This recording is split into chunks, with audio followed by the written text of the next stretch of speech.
유럽 강대국들이 비웃었습니다. 한국은 하청 기지일 뿐이다. 하지만 불과 몇 년 뒤 그 오만함은 처참하게 꺾였습니다. 세계 1위라던 일본과 독일의 기술력조차 한국 앞에서는 어린애 장난 같았고, 한국은 보란듯이 반도체부터 조선까지 전 세계 시장 1위 10가지를 독식해버렸습니다. 이제 전 세계가 강대국 대신 한국만을 찾고 있으며, 유럽 내부에서도 한국이 멈추면 전 세계가 멈춘다는 충격적인 고백이 터져나오고 있습니다. 그 믿기 힘든 반전의 전말을 지금 공개합니다. 시작하기 전 구독과 좋아요, 그리고 대한민국 파이팅 댓글로 한국을 응원해주세요. 웅성거리는 소리가 회의실의 무거운 공기를 가르고 있었습니다. 코끝을 찌르는 진한 원두커피 향과 종이 뭉치가 마찰하며 내는 서걱거림. 그리고 낡은 영사기가 돌아가는 규칙적인 소음이 방 안을 채우고 있었죠. 저는 세계은행에서 32년 동안 오직 경제 데이터만을 분석해온 수석 이코노미스트 마이클 브레넌입니다. 그날, 저는 제 눈앞에 놓인 모니터 화면을 몇 번이나 다시 확인해야 했습니다. 아니, 정확히 말하면 제가 지난 3년 동안 모든 열정을 쏟아부어 완성한 보고서의 결론이 틀렸기를 바라고 있었습니다.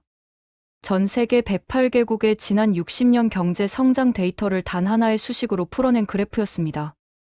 가난에서 벗어나 어느 정도 살게 된 나라들이 결국 더 이상 오르지 못하고 갇혀버리는 구간. 우리 경제학자들은 이를 중진국 함정이라 부릅니다.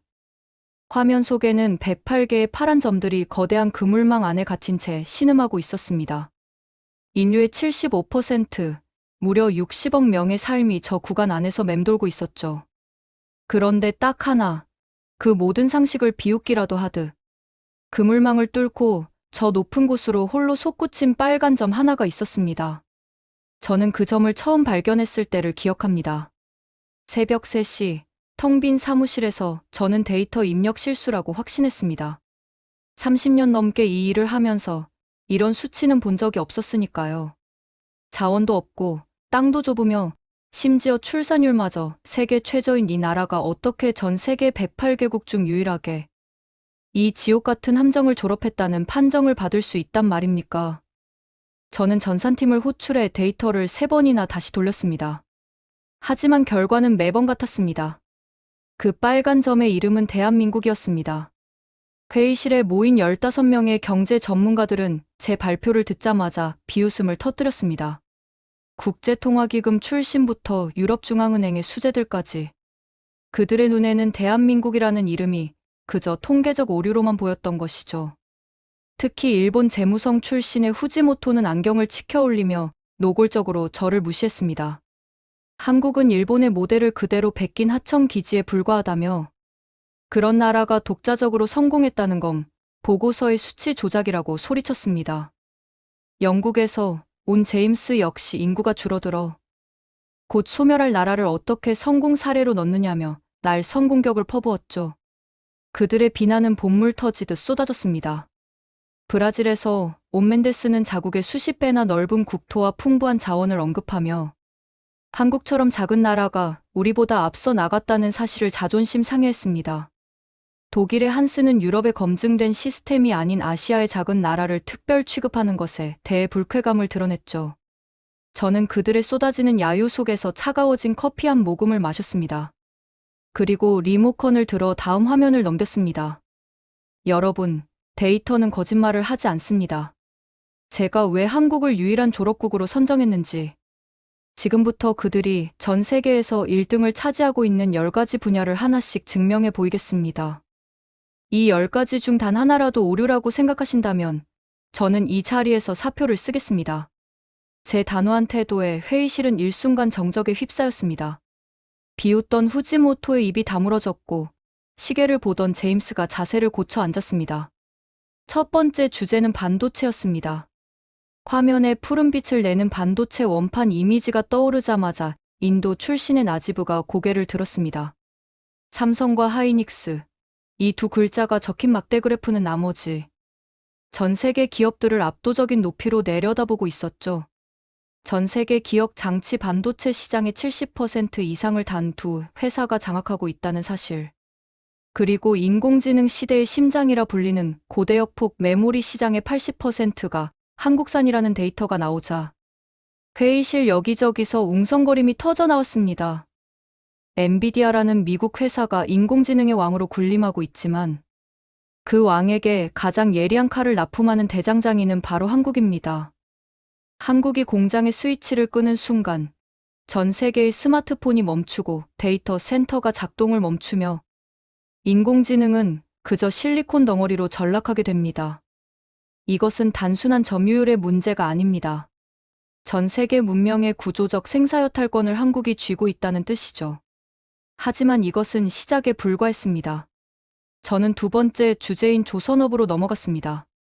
화면 가득 300m가 넘는 거대한 선박의 사진이 펼쳐졌습니다. 영하 163도의 극한 상태로 가스를 운반하는 액화천 연가스 운반선이었습니다. 호주 출신의 데이비드는 자국이 수출하는 가스가 한국이 만든 배가 없으면 한 발짝도 움직일 수 없다는 사실을 잘 알고 있었기에 입을 굳게 다물었습니다. 70년대 영국 기술자들이 한국을 비웃으며 100년은 걸릴 것이라 장담했던 그 분야에서 한국은 단 50년 만에 전 세계 주문의 87%를 독식하고 있었습니다. 독일 기자가 한국 공장을 방문해 노동자들이 설계도를 읽는 모습을 보고 경악했다는 기록을 제가 언급하자 회의실의 공기는 더욱 무겁게 가라앉았습니다. 단순 조립 노동자가 아닌 모든 현장의 인력이 기술자 수준인 나라. 그런 인적 자본을 바탕으로 한국은 전 세계가 따뜻한 겨울을 보낼 수 있게 해주는 에너지 공급망의 핵심 고리가 되어 있었습니다. 저는 회의실을 천천히 둘러보았습니다. 아까까지만 해도 조롱을 퍼붓던 전문가들의 눈빛에 이제는 당혹감과 호기심이 뒤섞여 있었습니다. 15명 중 절반 이상이 이미 제 논리에 빠져들고 있었죠. 하지만 가장 충격적인 사실은 아직 공개하지도 않았습니다.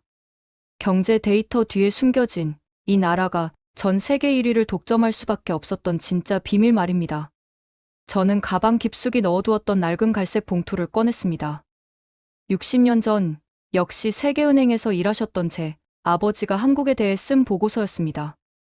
거기에는 자립이 불가능한 나라, 평생 원조에 의존해야 할 가망 없는 국가라는 사형 선고가 적혀 있었습니다.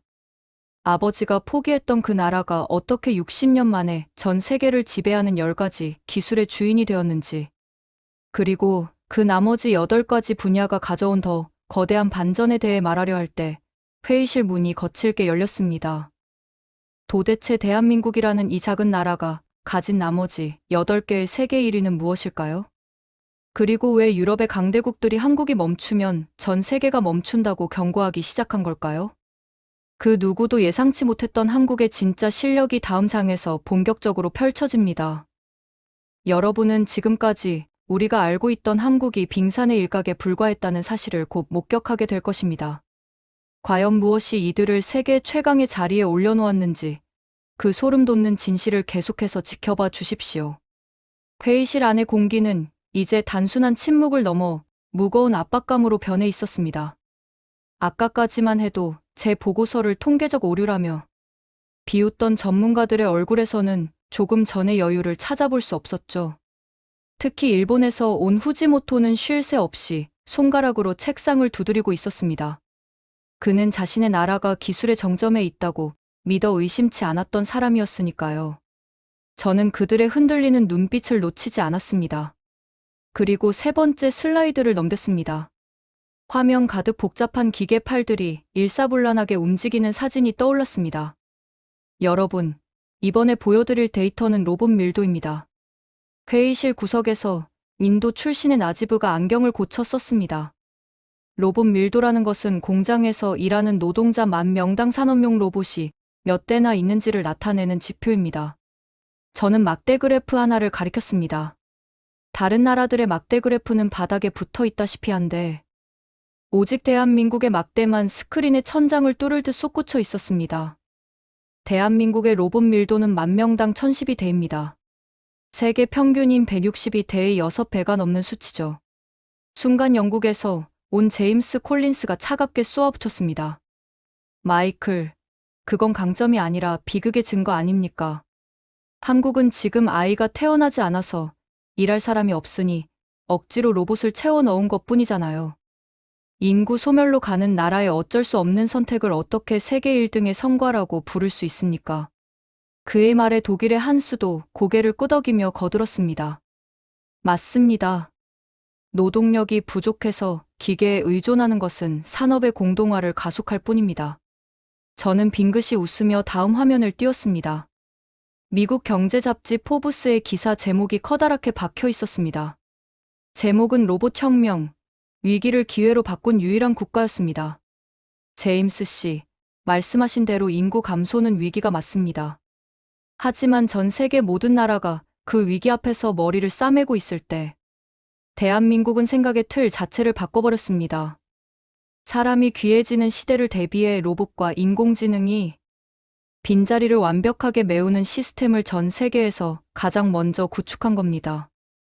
이것은 단순한 대체가 아니라 산업 구조의 질적 진화입니다. 저는 데이터를 더 깊게 파고들었습니다. 한국의 공장에서는 로봇이 단순 반복 작업만 하는 게 아닙니다. 위험한 용접이나 정밀한 조립 과정에서 로봇이 사람의 목숨을 지키고, 사람은 그 로봇을 제어하고 설계하는 고부가 가치 관리자로 거듭나고 있습니다. 인건비가 올라가면 공장을 해외로 옮기는 다른 선진국들과 달리 한국은 로봇 기술로 생산성을 높여 공장을 다시 본국으로 불러들이고 있습니다. 이것이 바로 우리가 중진국 함정이라 부르는 그 늪을 한국이 어떻게 건너갔는지를 보여주는 결정적인 증거입니다. 회의실에 소란이 잦아들었습니다. 제임스는 입을 다물었고 한스는 자신의 노트에 무언가를 빼곡히 적기 시작했습니다. 하지만 저는 그들에게 숨 돌릴 틈을 주지 않았습니다. 네 번째 주제는 통신 인프라였습니다. 세계 지도 위에 각 나라의 인터넷 속도가 색깔로 표시된 지도가 나타났습니다. 한국은 유일하게 짙은 빨간색으로 빛나고 있었습니다. 여러분, 대한민국은 세계 최초로 5G 상용화에 성공한 나라입니다. 단순히 속도만 빠른 게 아닙니다. 저는 강원도 정선의 어느 깊은 산골 마을 사진을 보여주었습니다. 여기는 인구가 50명도 안 되는 오지입니다. 하지만 여기서도 오지 통신이 완벽하게 잡힙니다. 전국 인구 대비 통신망 구축 비율이 97%에 달합니다. 뉴욕 맨해튼의 지하철에서도 툭하면 끊기는 인터넷이 한국의 산골 마을 할머니 댁 마당에서는 영화 한 편을 3초 만에 내려받을 수 있는 속도로 터집니다. 이것이 시사하는 바가 무엇인지 아십니까? 나탈리 뒤풍이 궁금하다는 듯 저를 쳐다봤습니다. 저는 확신에 찬 목소리로 말했습니다. 이것은 정보의 민주화이자 기회의 평등입니다. 서울 한복판에 사는 아이나 땅끝마을에 사는 노인이나 똑같은 속도로 세상과 연결됩니다. 72세 할머니가 산속에서 유튜브 라이브 방송으로 전 세계 사람들과 소통하고, 농부가 스마트폰 하나로 비닐하우스의 온도와 습도를 조절합니다. 이런 네트워크의 힘이 한국의 디지털 전환을 전 세계에서 가장 빠르게 만들었고, 그것이 국가 경쟁력으로 이어진 겁니다. 그때 일본의 후지모토가 마지막 자존심을 건드리는 질문을 던졌습니다. 인프라가 좋은 건 인정합니다. 하지만 그게 국민의 삶을 실질적으로 어떻게 바꿨습니까? 그냥 동영상 빨리 보는 게 전부 아닙니까? 저는 기다렸다는 듯 다섯 번째 주제인 전자정부 슬라이드를 띄웠습니다. 후지모토 씨, 대한민국 국민은 새벽 2시에도 스마트폰 하나면 모든 행정 서류를 30초 만에 발급받습니다. 주민등록등본부터 사업자 등록증까지 클릭 몇 번이면 끝납니다. 후지모토의 얼굴이 미세하게 떨렸습니다. 일본의 관공서에서는 2026년인 지금도 팩스를 쓰고 서류에 도장을 일일이 찍느라 며칠씩 걸린다는 것을 저도 알고 그도 알고 있었으니까요. 미국에서 같은 서류 한 장을 받으려면 최소 일주일은 줄을 서고 기다려야 합니다. 하지만 한국 정부는 국민에게 시간을 돌려주었습니다. 행정 처리에 낭비되는 수조 원의 사회적 비용을 원천적으로 차단한 겁니다. 유엔 전자정부 개발 지수에서 15년 넘게 최상위권을 유지하고 있는 이유가 바로 여기 있습니다. 회의실의 전문가들은 이제 서로의 얼굴을 쳐다보며 당혹감을 감추지 못했습니다. 데이터가 보여주는 격차가 너무나 압도적이었기 때문입니다. 하지만 가장 큰 충격은 아직 시작도 하지 않았습니다. 저는 여섯 번째 주제인 원자력 발전소 데이터를 띄웠습니다. 화면에는 한국이 최근 체코와 맺은 원전 계약 내용이 상세하게 적혀 있었습니다. 여러분, 원전은 현대의 기술의 집약체입니다. 전 세계에서 원전을 지을 수 있는 나라는 단 6개뿐이죠. 그 중에서도 한국은 독보적입니다. 저는 비용 비교 도표를 가리켰습니다. 똑같은 원전을 짓는데 프랑스는 800억 원을 요구하고 미국은 850억 원을 부릅니다. 그런데 한국은 430억 원에 짓겠다고 합니다. 가격이 절반 수준인데 품질은 오히려 더 뛰어납니다. 한국은 약속한 공사 기간을 단 하루도 어기지 않는 것으로 유명합니다. 예산 범위 안에서 가장 안전하고 효율적인 발전소를 가장 빨리 짓는 나라. 이것이 원전 강국 프랑스를 제치고 유럽의 한복판인 체코가 한국을 선택한 이유입니다. 독일의 한스가 떨리는 목소리로 물었습니다. 어떻게 그런 가격과 속도가 가능합니까? 인건비를 착취하는 것도 아닐 텐데 말입니다.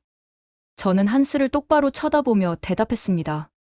그것은 축적된 경험과 시스템의 힘입니다. 한국은 지난 수십 년간 단 한 번도 원전 건설을 멈춘 적이 없습니다. 기술자들이 현장에서 살며 쌓아온 노하우가 매뉴얼이 되었고, 수천 개의 부품 공급망이 톱니바퀴처럼 완벽하게 맞물려 돌아가기 때문입니다. 이것은 다른 나라가 단기간에 따라잡을 수 있는 영역이 아닙니다. 이제 회의실의 공기는 아까의 조롱 섞인 분위기가 아니라 무언가 경외심마저 느껴지는 정적으로 바뀌어 있었습니다. 한때 한국을 무시했던 강대국들의 대변인들은 이제 자신들의 나라가 가진 시스템이 얼마나 넓고 비효율적인지를 뼈아프게 느끼고 있었죠. 저는 리모컨을 쥔 손에 힘을 주었습니다. 지금까지 보여드린 것들은 대한민국이라는 거대한 빙산의 일각에 불과합니다. 우리가 흔히 말하는 하드웨어 기술에서 그들이 보여준 압도적인 격차 뒤에는 우리의 상식을 완전히 뒤엎는 또 다른 강력한 힘이 숨겨져 있습니다. 도대체 무엇이 이 작은 나라를 전 세계가 두려워하는 괴물로 만들었을까요? 그리고 왜 유럽의 지식인들이 이제야 한국을 배우겠다고 줄을 서기 시작한 걸까요? 다음 장에서는 전 세계의 가슴을 정복해버린 한국의 진짜 무기와 그들조차 몰랐던 한국인의 유전자 속에 숨겨진 생존의 비밀이 공개됩니다. 여러분은 지금까지 보았던 것보다 훨씬 더 소름 돋는 진실을 마주하게 될 것입니다. 과연 그 비밀은 무엇일까요? 그 놀라운 이야기가 바로 이어집니다. 회의실 안의 침묵은 이제 무거움을 넘어 숨이 막힐 듯한 압박감으로 변해 있었습니다. 아까까지만 해도 제 보고서를 통계적 오류라며 비웃던 전문가들은 이제 약속이라도 한 듯 입을 굳게 다물었습니다. 하지만 그들의 눈빛에는 여전히 풀리지 않는 의문과 거부감이 가득했죠. 어떻게 이게 가능했느냐는 근본적인 질문이었습니다.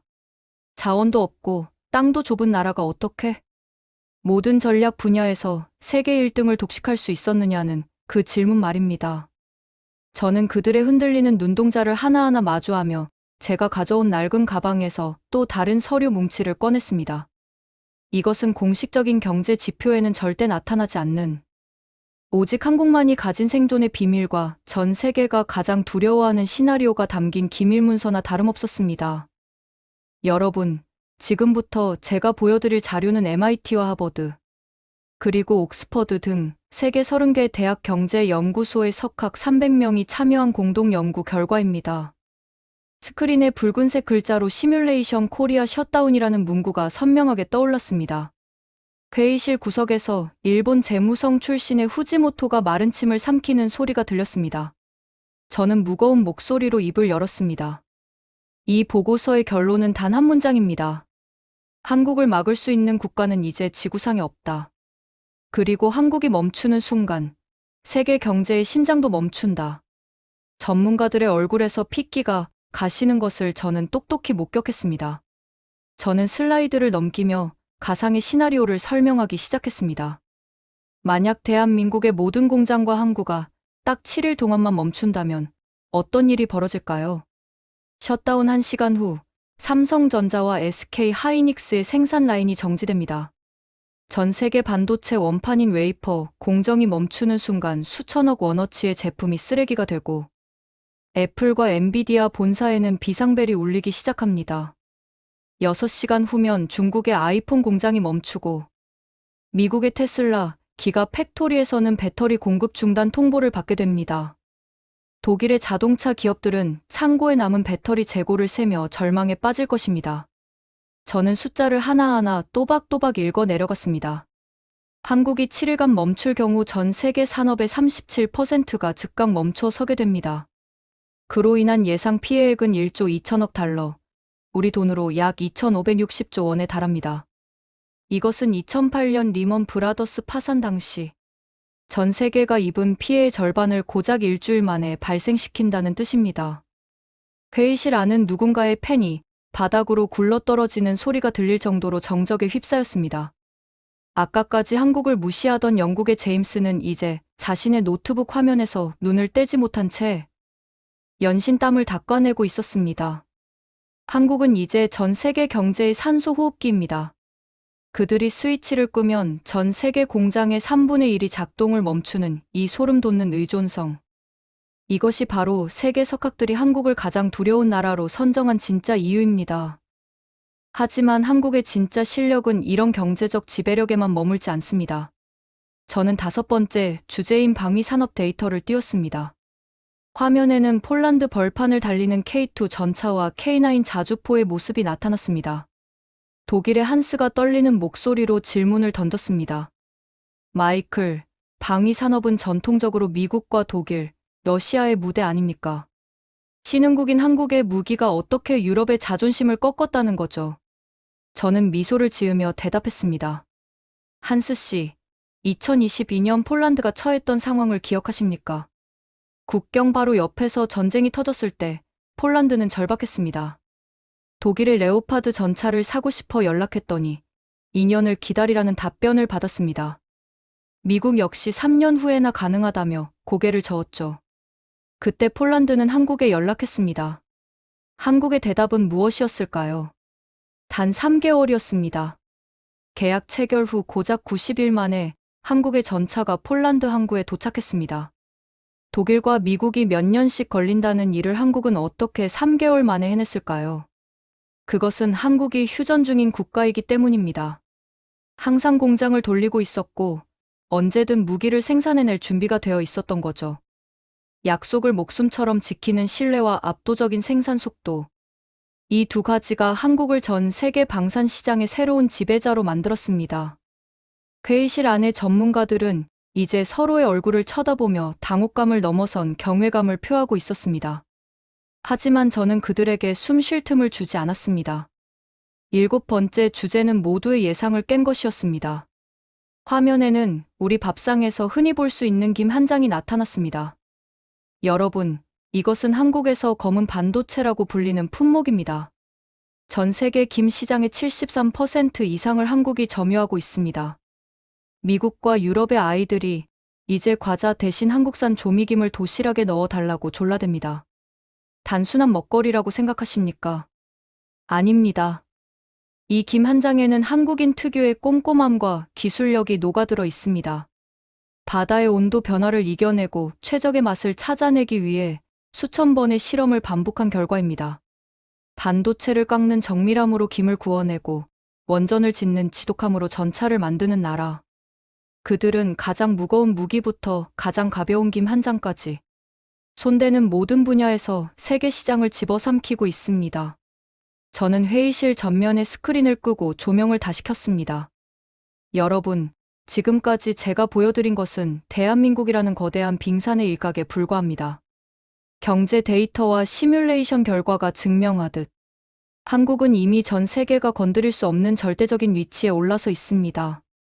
하지만 이 모든 숫자가 설명하지 못하는 단 한 가지가 있습니다. 도대체 무엇이 이 폐허뿐이던 나라 사람들의 가슴 속에 이런 괴물 같은 집념을 심어놓았을까요?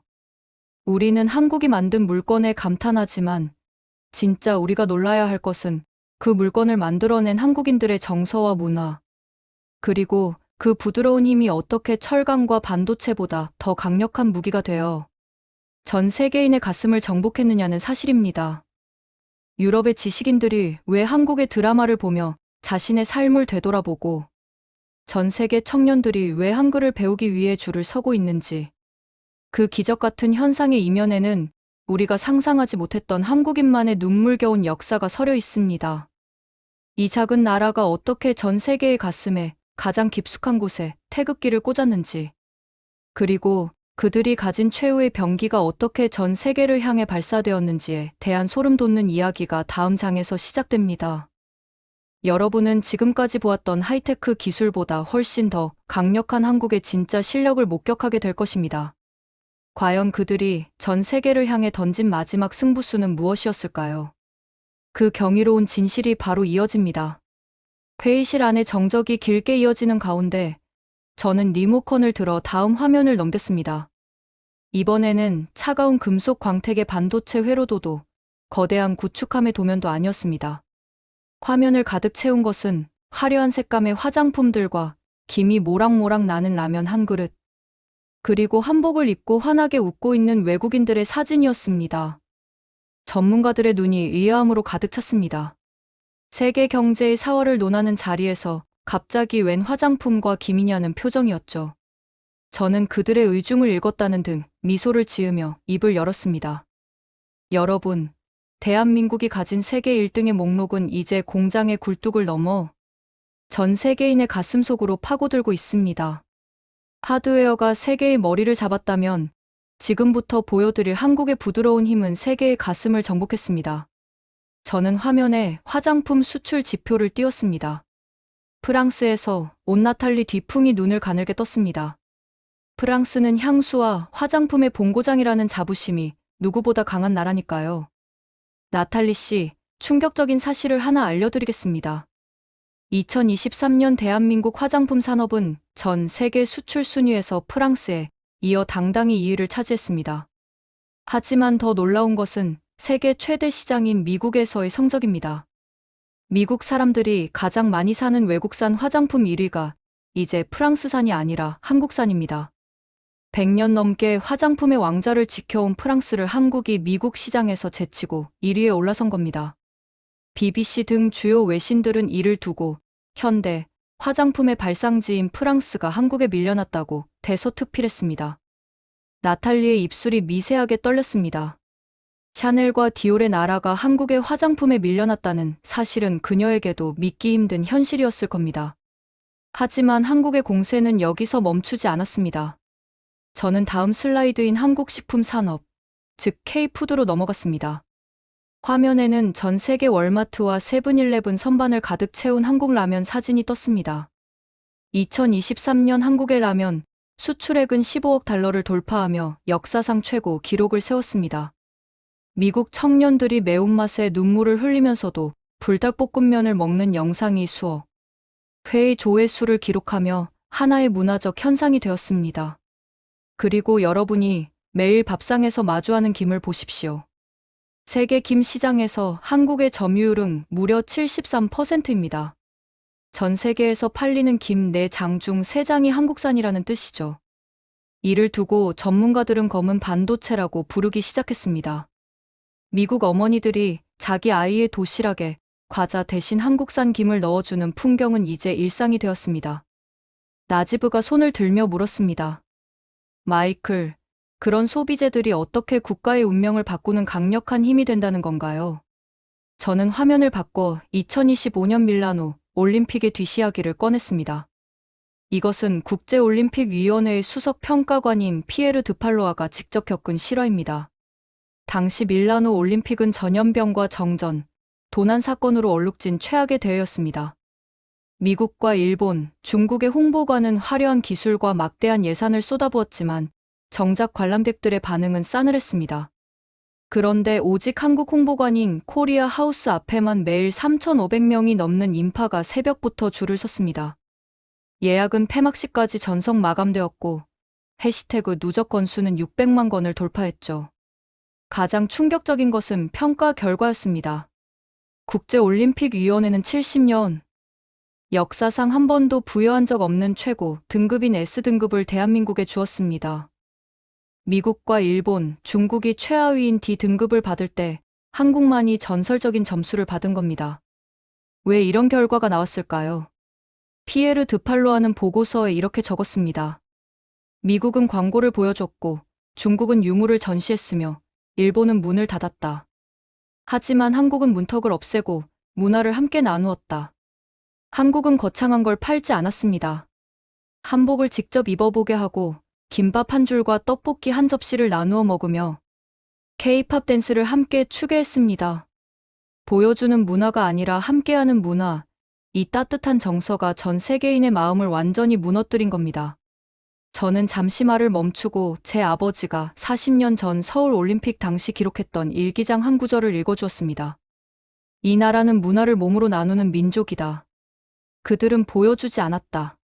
함께했다. 40년이 지나도 변하지 않는 이 나눔의 유전자가 지금 전 세계 드라마와 음악 시장을 뒤흔들고 있습니다. 2025년 한 해 동안 넷플릭스 세계 상위 10위권에 이름을 올린 한국 드라마만 17편입니다. 시청 시간은 무려 22억 시간에 달하죠. 전 세계에서 음반이 가장 많이 팔린 가수 1위와 2위 역시 한국의 아이돌 그룹들이 차지했습니다. 여러분, 이것은 단순한 유행이 아닙니다. 한국어를 배우는 외국인이 12년 만에 13배가 증가해 1,780만 명에 육박한다는 사실이 이를 증명합니다. 프랑스의 한 고등학교에서는 전교생 600명이 한국어 수업을 신청하는 기현상까지 벌어지고 있습니다. 세종대왕이 만드신 그 아름다운 글자가 이제 전 세계 젊은이들의 미래가 되고 있는 겁니다. 회의실의 공기는 이제 완전히 달라져 있었습니다. 아까까지 한국의 인구 감소를 조롱하던 제임스도, 자존심을 세우던 나탈리도, 이제는 한국이라는 나라가 가진 이 무서운 부드러움 앞에 고개를 숙였습니다. 한국은 반도체로 세계의 머리를 제어하고 한복과 김밥으로 세계의 가슴을 정복했습니다. 이들은 가장 단단한 강철을 만들면서도 동시에 가장 부드러운 감동을 수출하는 유일한 민족입니다. 저는 조용히 노트북을 덮었습니다. 전문가들의 눈에는 이제 한국에 대한 경외심과 함께 근원적인 호기심이 타오르고 있었습니다. 도대체 무엇이 이들을 이렇게 독하게 만들었을까? 폐허에서 시작해 어떻게 이 모든 기적을 한 세대 만에 일궈냈을까? 그 질문에 답하기 위해 저는 이제 마지막 장을 열 준비를 마쳤습니다. 지금까지 여러분이 보신 10가지의 세계 1등은 사실 결과물일 뿐입니다. 이 모든 기적을 가능하게 했던 진짜 주인공, 즉 대한민국의 평범한 아버지와 어머니들이 흘린 피와 땀의 역사, 그리고 그들이 자식들을 위해 벼랑 끝에서 버텨냈던 눈물겨운 투쟁의 이야기가 남아 있습니다. 세계은행이 기록한 유일한 졸업국의 진짜 얼굴과 그들이 전 세계를 향해 던지는 마지막 메시지는 무엇일까요? 우리 가슴을 가장 뜨겁게 울릴 마지막 반전의 이야기가 지금 바로 시작됩니다. 이 대서사시의 결말을 절대 놓치지 마십시오. 회의실 전면에 스크린이 꺼지고 창밖으로 비치는 워싱턴의 노을이 제 책상 위에 놓인 낡은 서류 뭉치를 주황빛으로 물들이고 있었습니다. 이제 회의실 안에는 그 누구의 비웃음도 의심 섞인 속삭임도 남아있지 않았습니다. 오직 엄숙한 정적과 방금 제가 쏟아낸 데이터들이 남긴 거대한 충격만이 공기 중에 떠돌고 있었죠. 저는 마지막으로 가방 깊숙한 곳에서 60년 된 빛바랜 갈색 봉투를 꺼냈습니다. 그리고 그 안에 담긴 제 아버지가 평생을 가슴에 품고 살았던 단 한 줄의 문장을 떨리는 손으로 펼쳐 보였습니다. 여러분, 이 서류는 제 아버지가 세계은행의 경제 전문가로 일하시던 1953년에 작성하신 한국 경제 보고서입니다. 저는 아버지가 직접 펜으로 꾹꾹 눌러 쓴 그 문장을 전문가들에게 보여주었습니다. 대한민국은 자립 경제를 달성하기 어려울 것으로 판단됨. 이것이 당시 전 세계 석학들이 내린 한국의 사형 선고였습니다. 원조 없이는 한 달도 버틸 수 없는 나라, 100년이 지나도 가난의 굴레를 벗어날 수 없는 나라. 그것이 전 세계가 기억하던 한국의 모습이었습니다. 저는 아버지의 보고서 옆에 제가 3년 동안 밤을 새우며 완성한 이번 보고서의 결론을 나란히 놓았습니다. 108개국 중 유일하게 중진국 함정을 탈출한 나라, 대한민국. 이 두 서류 사이에는 60년이라는 시간이 흐르고 있었습니다. 전문가들은 그 60년이라는 짧은 시간 동안 벌어진 기적 같은 수치들을 보며 할 말을 잃었습니다.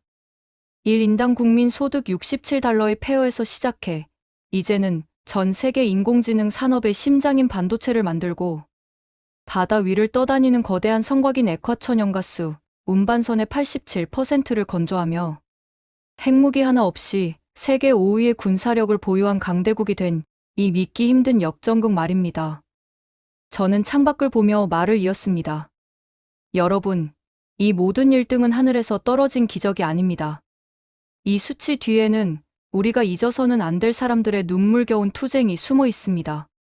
거제도 조선소에서 새벽 4시에 일어나 뜨거운 용접, 불꽃 아래서 쇠냄새를 맡으며 배를 만들던 노동자들이 있었습니다. 수원과 이천의 연구실에서 며칠째 집에 가지 못한 채 현미경 앞에 앉아 반도체 회로를 깎아내던 연구원들이 있었습니다. 그리고 무엇보다 자신의 배는 고르면서도 자식만큼은 반드시 학교에 보내야 한다며 논밭에서 허리 한번 펴지 못하고 땀 흘리셨던 우리들의 아버지와 어머니들이 있었습니다. 그들이 중동의 모래바람을 견디며 외화를 벌어오고 밤잠을 줄여가며 기술을 배우고 실패해도 다시 일어났던 그 지독한 집념이 있었기에 오늘날의 대한민국이 있는 것입니다. 세계은행이 졸업장이라 부르는 이 영광스러운 보고서는 사실 그분들이 흘린 피와 땀으로 기록된 헌사나 다름없습니다. 이제 세계는 한국을 단순히 물건 잘 만드는 나라로 보지 않습니다. 그들은 한국의 유전자 속에 숨겨진 생존 본능을 두려워하기 시작했습니다. 인구 감소라는 거대한 위기 앞에서도 로봇밀도 세계 1위를 달성하며 산업의 진화를 이끌어내고 5세대 통신을 세계 최초로 상용화해 상골 오지까지 세상과 연결하는 그들의 추진력에 경악하고 있습니다.